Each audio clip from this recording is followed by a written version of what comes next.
Now, I hear from time to time people say things like GDB doesn't work very well with multi-threaded programs. And I don't really understand why people say that. I have a couple of theories. One, I think, is it's just like outdated information. And if you were talking from 10, 15 years ago, then yeah, fair enough, it was a bit ropey.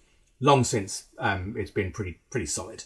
The other thing I think is people often misunderstand like what it's trying to do, how it's supposed to work, and particularly with like what threads are supposed to run when. So I want to show you that, and then a couple of other tips and tricks.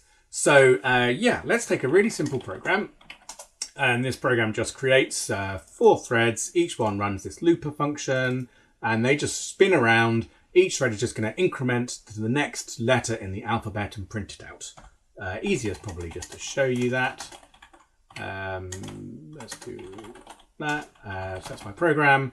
And here we go. So all four worker threads, each printing the next character in the alphabet and looping around. Let's run that in GDB. Now, one thing, by the way, I think people misunderstand is this program is now running inside the debugger and it's running at full speed. Okay, GDB is completely out of the way. Yes, it's attached, but it's running at full speed.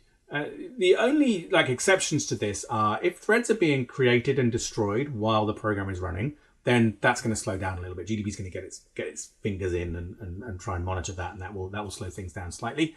If there are dynamic libraries being loaded and unloaded as the program is running, again, that's going to slow things down. But in this case, like I think most programs, the threads get created at the beginning and destroyed at the end. And shared libraries get loaded at the beginning and don't get unloaded and loaded during the running of the program. So the program now is running at full speed, and your program probably will too. The other exception is when there are signals flying around. If you've got signals being received by threads and those threads are handling signals, then that will also be slower when running under GDB.